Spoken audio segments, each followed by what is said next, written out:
തുടങ്ങാനല്ലേ? Okay.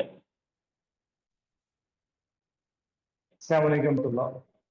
അൽഹംദുലില്ലാഹ്. അൽഹംദുലില്ലാഹി വഖഫ. വസ്സലാത്തു വസ്സലാമു അലാ ഇബാദിഹിൽ മുസ്തഫ. മുസല്ലി വസല്ലിമു അലാ ഖാതമിൽ അംബിയാഇ വൽ മുർസലീൻ വഅലാ ആലിഹി വസഹ്ബിഹി അജ്മഈൻ. അമ്മാ ബഅദ്. ഏറെ പ്രിയം നിറഞ്ഞ വിശ്വാസിനികളെ, ജഗന്നിയന്താവും സർവോപരി സർവജ്ഞനുമായ അല്ലാഹു സുബ്ഹാനഹു ഉപദേശങ്ങളും ജീവിതത്തിന്റെ എല്ലാ മേഖലയിലും പാലിച്ചുകൊണ്ട് ജീവിതം ധന്യമാക്കണമെന്ന് നോക്കുകയാണ്.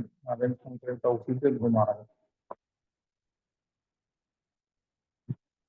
നമ്മുടെ സംസാരങ്ങളിൽ, നമ്മുടെ വാചകങ്ങളിൽ ഒരിക്കലും കടന്നു വരാൻ പാടില്ലാത്ത ചില പ്രയോഗങ്ങളെ കുറിച്ചാണ് ഇൻഷാ അല്ലാഹ് നമ്മൾ ഇന്ന് സംസാരിക്കുന്നത്. നമ്മൾ പരസ്പരം സംസാരിക്കുന്ന സംസാരങ്ങളിൽ ഒരുപക്ഷെ അത്തരം വാചകങ്ങൾ കടന്നു വരുന്നതിനെ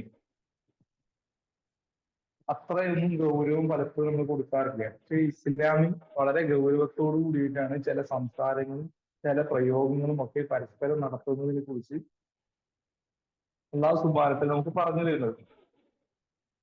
അത് വിശുദ്ധ ഖുർആനിൽ തന്നെ നമുക്ക് കാണാൻ കഴിയും.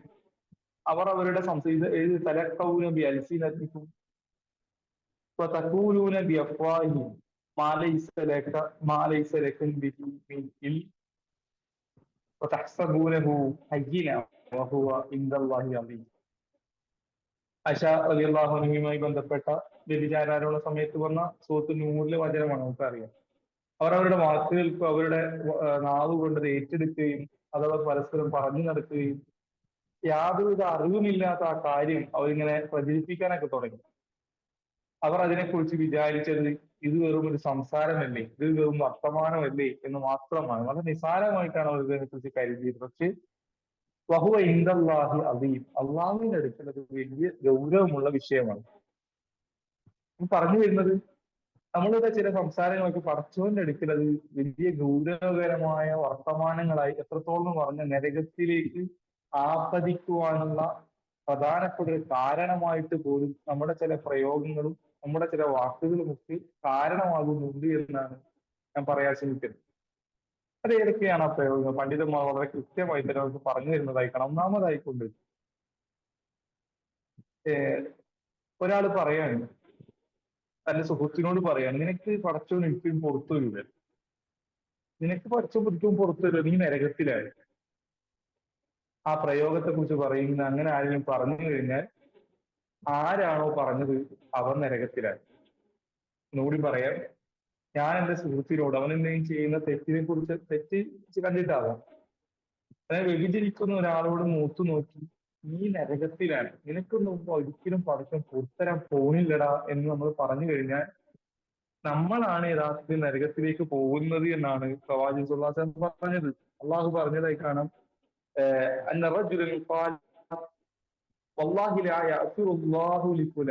ഒരാൾ പറഞ്ഞു, ഞാൻ അള്ളാഹു ഈ മനുഷ്യന് പുറത്തു കൊടുക്കില്ല, അള്ളാഹു ഒരിക്കലും ഈ മനുഷ്യന് പുറത്തു കൊടുക്കാൻ പോകുന്നില്ല.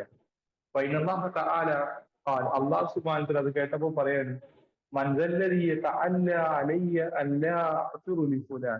ഞാൻ ഒരാൾക്ക് പുറത്തു കൊടുക്കുന്നതിന് അതിനേക്കാൾ മുകളിൽ നിന്ന് പറയാൻ ആർക്കാണ് അധികാരമുള്ളത്?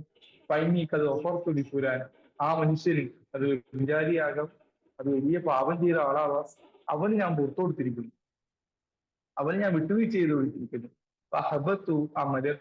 നിന്റെ അമൽ, അതായത് ഈ പറഞ്ഞ ആളുണ്ടല്ലോ, യാതൊരു അറിവില്ലാതെ ഒരു അധികാര സ്വരത്തിലാണ് ആ മനുഷ്യൻ പറയുന്നത് പടച്ചവൻ പുറത്തില്ലാന്ന്. കാരണം പുറത്തു കൊടുക്കുന്നത് പടച്ചവനാണ്, വിട്ടുവീഴ്ച ചെയ്ത് കൊടുക്കുന്നത് പടച്ചവനാണ്. അള്ളാഹുവിന്റെ പാപമോചനം എന്ന് പറയുന്നത് വിശാലമാണ്.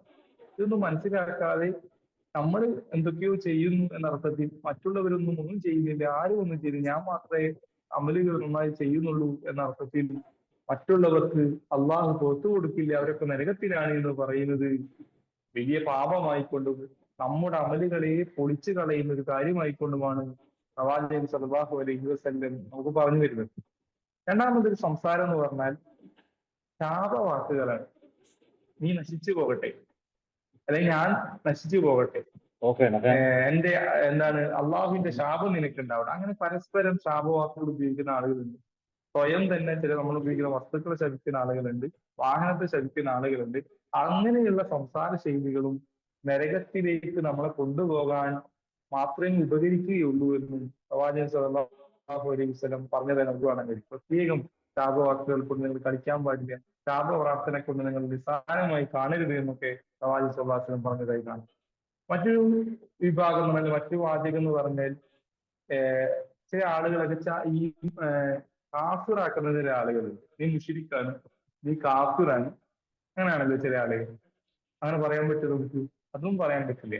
അയ്യുമാ റജുലിൻ ഖാല ലിഅഖീഹി, ഒരാള് തന്റെ കൂട്ടുകാരനോട് പറയാണ് യാ കാഫിർ, കാഫിർ എന്ന് വിളിച്ചു. ഫഖദ് ബാഅ ബിഹാ അഹദുഹുമാ, അതിലൊരാള് ആ വിളിച്ചത് കൊണ്ട് കാഫിറായി മാറി. നമ്മൾ ആരെയാണോ വിളിക്കുന്നത് അദ്ദേഹം അതിന് അർഹനല്ലെങ്കിൽ തീർച്ചയായും നമ്മൾ മുസ്ലിമാണ്, വിശ്വാസിയാണ്, ജാഹിയാണ്, പറഞ്ഞിട്ട് കാര്യമില്ല. നമ്മൾ ആ നിലയിലേക്ക് എത്തുമെന്ന്, അല്ലെങ്കിൽ അതിന്റെ ആ ഒരു അവസ്ഥയിലേക്ക് ആസ്വദിക്കുമെന്നാണ് ഈ ഹദീസിന്റെ വെളിച്ചത്തിൽ നമ്മുടെ സഹോദരങ്ങളെ നമ്മൾ മനസ്സിലാക്കേണ്ടത്. അപ്പോൾ സ്വാഭാവികമായിട്ടും സംശയം ഉണ്ടാവും, തെറ്റ് ചെയ്യുന്ന ആളുകളില്ലേ, അവരെ ഇതൊന്നും പറയേണ്ട ആവശ്യമില്ല. കുഫ്ർ ചെയ്യുന്ന ആളുകളുണ്ടല്ലോ, ബഹുദൈവാരാധന നടത്തുന്ന ആളുകളുണ്ട്, ഖബർ പൂജ നടത്തുന്ന ആളുകളുണ്ട്, അവരെ ഇതൊന്നും ഉപദേശിക്കേണ്ട ആവശ്യമില്ല. ഉപദേശിക്കേണ്ടതുണ്ട്, പറയേണ്ടതുണ്ട്. പക്ഷെ അവിടെയൊക്കെ നിങ്ങൾ ചെയ്യുന്ന ഈ പ്രവൃത്തി എന്ന് പറയുന്നത് അങ്ങനെയാണ്. ഇസ്ലാമിൽ ഒരു പൊതു തത്വം എന്ന് പറഞ്ഞാൽ ഹുക്കുമിന്റെ ഒരു ഹുക്കുമ് സ്ഥാപിതമാകുന്നത് ഇതിന്റെ പേരിലാണ്. ഒരു പ്രവർത്തനത്തിന് ശിർക്കാണ് ചെയ്യുന്നതെങ്കിൽ ശിർക്കാണ് ഇതെന്ന് നമുക്ക് പറയാം. പക്ഷേ ചെയ്യുന്ന ആളെ ഈ സംഭവം യഥാർത്ഥ മുഷിരിക്കാണ്. ശിർക്ക് ചെയ്യുന്നവൻ, അതിന്റെ ഇസ്മുഫായിരുന്നവൻ, അവൻ മുഷിരിക്കായിട്ടാണ് വരുന്നത്. ശിർക്ക് ചെയ്യുന്നവൻ മുഷിരിക്കാണ്. പക്ഷെ ശിർക്കിനെ നമുക്ക് ശക്തമായി വിമർശിക്കാം, ശിർക്കിനെ കുറിച്ച് നമുക്ക് പറയാമെന്നല്ലാതെ ഇന്ന ചെയ്ത് നീ മുഷിരിക്കാണ്, നീ മുഷിരിക്കാണ്, നീ മുഷിരിക്കാണ് എന്ന് പറഞ്ഞ് ചാപ്പ കൊത്തുന്ന രീതി നമ്മുടെ സഹോദരങ്ങളെ വിശ്വാസിയെ സംബന്ധിച്ചിടത്തോളം ഒരിക്കലും പാടില്ല. ഒരിക്കലും നമുക്ക് പറയാം ഇത് കുഫറാണ് എന്ന് പറയാം, ഇത് വിദഗ്ധാണ് എന്ന് പറയാമെന്നല്ലാതെ അവരെ ഒരു ചാപ്പ കുത്തിക്കൊണ്ട് നിനക്ക് അല്ലാഹു പുറത്തരാൻ പോലില്ല, അത് എത്ര ചെയ്തിട്ടും കാര്യമില്ല എന്ന് പറയുന്ന രീതിയെ കുറിച്ചാണ് പറയുന്നത്. രണ്ടും വ്യത്യാസമുണ്ട്. അവർക്ക് നടക്കണം, ഗൗരവം ചൂണ്ടിക്കാണിക്കണം, ഉപദേശിക്കണം, അതിലൊന്നും സംശയമില്ല. പക്ഷേ ഈ ഒരു രീതി, മുഷിരിക്കാക്കുന്ന രീതി നമുക്ക് പാടില്ലാത്തതാണ്. അതേപോലെ തന്നെയാണ് നമ്മളെ സംസാരങ്ങളിൽ പലപ്പോഴും വരുന്നതാണ് അയാൾ സ്വർഗത്തിലാണ്, അയാൾ സ്വർഗത്തിൽ പോയില്ലേ പിന്നെ വേറെ ആരാ സ്വർഗത്തിൽ പോകും. നരകത്തിന്റെ കാര്യം പറഞ്ഞ പോലെ തന്നെ അയാൾ നരകത്തിലാണ്, അവൻ നരകത്തിലാണ്, അല്ലെങ്കിൽ അവൻ സ്വർഗത്തിലാണ്. ഇങ്ങനെയും പലപ്പോഴും നമ്മൾ പറയാറുണ്ട്. അത് പറയാൻ പറ്റുമോ? ഒരിക്കലും പറ്റൂല. അങ്ങനെയും പറയാൻ പറ്റൂല. കാരണം പുറത്തു കൊടുക്കുന്നവൻ അത് പടച്ചവനാണ്, അത് അള്ളാഹുവിന്റെ അധികാരത്തിലുള്ളതാണ്. വിട്ടുവീഴ്ച ചെയ്തു കൊടുക്കുക എന്നുള്ളത് അള്ളാഹുവിന്റെ അധികാരത്തിലുള്ളതാണ്. അതേപോലെ തന്നെ ഒരാളെ സ്വർഗത്തിലാക്കുന്നതും ഒരാളെ നരകത്തിലാക്കുന്നതും അള്ളാഹുവിന്റെ അധികാര മണ്ഡലങ്ങളിൽപ്പെട്ടതാണ്. അപ്പൊ നമ്മൾ ഇരുന്നിട്ട് ഇങ്ങനെ അങ്ങനെ ആളുകളെ തെരഞ്ഞെടുത്ത് പറഞ്ഞൊന്നും അത് ശരിയായ നടപടിയല്ല, അല്ലെങ്കിൽ അതും പാടില്ലാത്തതാണ്. നമുക്ക് പ്രവാചകൻ സല്ലല്ലാഹു അലൈഹി വസല്ലം കാലഘട്ടത്തിൽ ഉമ്മു അല റളിയല്ലാഹു അൻഹ ഒരിക്കല് അവരുടെ വീട്ടിൽ തന്നെ കഴിഞ്ഞതാണ്. അതായത് ഹിജറ കഴിയുമ്പോൾ ഹിജറയിലൂടെ അവർക്ക് ലഭിച്ചൊരു സഹോദരനാണ് ഉസ്മാൻ ബിൻ മദ്മൂൻ എന്ന് പറയുന്ന സ്വഹാബി. പ്രഗത്ഭനായ സ്വഹാബി, ഒരു സംശയവുമില്ല, ആനായ സ്വഹാബിയാണ്. ഉസ്മാൻ ബിൻ മദ്മൂൻ റളിയല്ലാഹു അൻഹു മരണപ്പെട്ടപ്പോൾ പ്രവാചകൻ സല്ലല്ലാഹു അലൈഹി വസല്ലം അദ്ദേഹത്തെ കാണാൻ വരുന്നുണ്ട്. ഈ സന്ദർഭത്തിലാണ് ഉമ്മു അല റളിയല്ലാഹു അൻഹ പ്രവാചകൻ സല്ലല്ലാഹു അലൈഹി വസല്ലം സാന്നിധ്യത്തിൽ തന്നെ പറഞ്ഞു, ഉസ്മാൻ ബിൻ മദ്മൂൻ അങ്ങത്ര മഹാനാണ്, റഹ്മത്തുള്ളാഹി അലൈക അബസ്സായിബ് ഫശാഹദതി അലൈക ലഖദ അക്റമകല്ലാഹ്. നിങ്ങൾ എത്ര മഹാനാണ്, നിങ്ങളെ അള്ളാഹു ആദരിച്ചിരിക്കുന്നു, നിങ്ങളെ അള്ളാഹു ആദരിച്ചിരിക്കുന്നു, നിങ്ങൾക്ക് അള്ളാഹു എന്താണ് റഹ്മത്ത് ചൊരിഞ്ഞിരിക്കുന്നു. നിങ്ങളിങ്ങനെ അദ്ദേഹത്തെ കുറിച്ച് ഇങ്ങനെ പരാമർശിക്കുമ്പോൾ, അദ്ദേഹത്തെ കുറിച്ച് ഇങ്ങനെ പ്രശംസിച്ച് പറയുമ്പോൾ പ്രവാചകൻ സല്ലല്ലാഹു അലൈഹി വസല്ലം പറഞ്ഞു, അക്രമഹു, നിനക്ക് എങ്ങനെ അറിയാം അള്ളാഹു അവനെ ആദരിച്ചിട്ടുണ്ട് എന്നും, അല്ലെങ്കിൽ അവന് അള്ളാഹു സ്വർഗം കൊടുത്തിട്ടുണ്ട് എന്നും നിനക്ക് എങ്ങനെയാണ് പറയാൻ പറ്റുക? അദ്ദേഹം പറഞ്ഞു, ഉമ്മു അല റളിയല്ലാഹു അൻഹ പറഞ്ഞു, അല്ല പ്രവാചകരെ, അദ്ദേഹത്തെ അള്ളാഹു ആദരിച്ചില്ലെങ്കിൽ പിന്നെ ആരെയാണ് അള്ളാഹു ആദരിക്കുന്നത്?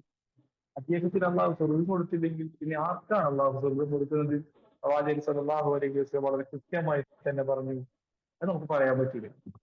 അതിനർത്ഥം ഉസ്മാൻ ഇബ്നു മദ്മൂൻ എന്ന് പറയുന്ന സ്വഹാബി സ്വർഗത്തിലല്ല എന്നല്ല, മറിച്ച് ഒരാളെയും അവർക്ക് സ്വർഗമുണ്ട് എന്നും അവന് നരകമുണ്ട് എന്നും അല്ലെങ്കിൽ സ്വർഗാവകാശിയാണ്, അവൻ നരകാവകാശിയാണ്, അവൻ കാഫിറാണ്, അവൻ മുസ്ലിമാണ് എന്ന് പറഞ്ഞ് വേർതിരിക്കാനുള്ള ഒരു അവകാശം അള്ളാഹു നമുക്ക് നൽകിയിട്ടില്ല എന്ന പാഠമാണ് ഉമ്മു അല റളിയല്ലാഹുവിന്റെ ഈ സംഭവത്തിലൂടെ പ്രവാചകൻ സല്ലല്ലാഹു അലൈഹി വസല്ലം നമുക്ക് പറഞ്ഞു തരുന്നു. അങ്ങനെ അദ്ദേഹം പറയുന്നുണ്ട്, അവര് പറയുന്നുണ്ട്, "വല്ലാഹി ലാ ഉസക്കി അഹദൻ ബഅദഹു അബദാ."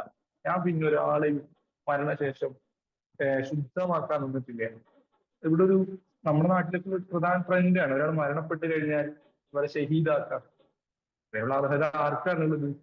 ഒരാൾ മരണപ്പെട്ട് കഴിഞ്ഞാൽ അവരെ സ്വർഗാവകാശിയാക്കി ഉയർത്തുക. ആർക്കാണ് അതിന് അവകാശമുള്ളത്? അള്ളാഹുവിന്റെ കാരുണ്യം ചൊരിയട്ടെ എന്ന് നമുക്ക് പറയാം, സ്വർഗം കൊടുക്കട്ടെ എന്ന് നമുക്ക് പ്രാർത്ഥിക്കാം, നമുക്ക് അങ്ങനെ പറയാൻ പറ്റും. പക്ഷെ അവൻ തീർച്ചയായും സ്വർഗത്തിൽ തന്നെയാണ്. നമുക്ക് പറ്റൂല. ഒരാള് മോശമായിട്ടല്ല, എത്ര നല്ല മനുഷ്യനാണെങ്കിലും നമ്മുടെ കാര്യത്തിൽ കൂടി നമുക്ക് സ്വർഗമാണ് എന്ന് ഉറപ്പിച്ചും തറപ്പിച്ചും പറയാൻ പറ്റാത്തൊരവസ്ഥയാണുള്ളത്. അതുകൊണ്ട് ഇത്തരം സംസാര ശൈലികൾ, ഇത്തരം വാക്കുകൾ, പ്രധാനമായും ഒന്ന് ഒരാളെ കാഫിറാക്കുന്നതാണ്, ഒരാളെ മുശ്രിക്കാക്കുന്നതാണ്, അതേപോലെ ശാപവാക്ക് നടത്തുക, അതേപോലെ തന്നെ നമ്മൾ പറഞ്ഞതുപോലെ എന്താണ്, നിനക്കല്ലാഹു ഒരിക്കലും പുറത്തു തരില്ല, നീ നരകത്തിലാണ് എന്ന് പറഞ്ഞ് ചാപ്പ കുത്തുക. ഇത്തരം വിഷയങ്ങൾ വളരെ ഗൗരവത്തോടു കൂടി തന്നെ നമ്മൾ കാണുക. ഒരിക്കലും നമ്മുടെ സംസാര ശൈലികൾ, ഇത്തരം സംസാര വാചകങ്ങൾ കടന്നു വരാതിരിക്കാൻ നമ്മൾ വളരെ ശ്രദ്ധരാവുക. അല്ലാഹു സുബ്ഹാനഹു വ തആല അതിനുള്ള തൗഫീഖ് നമുക്ക് ഏവർക്കും പ്രദാനം ചെയ്യുമാറാകട്ടെ. വാഹിദ് അൽഹംദുലില്ലാഹി റബ്ബിൽ ആലമീൻ. അസ്സലാമു അലൈക്കും വറഹ്മത്തുള്ളാഹി വബറകാതുഹു.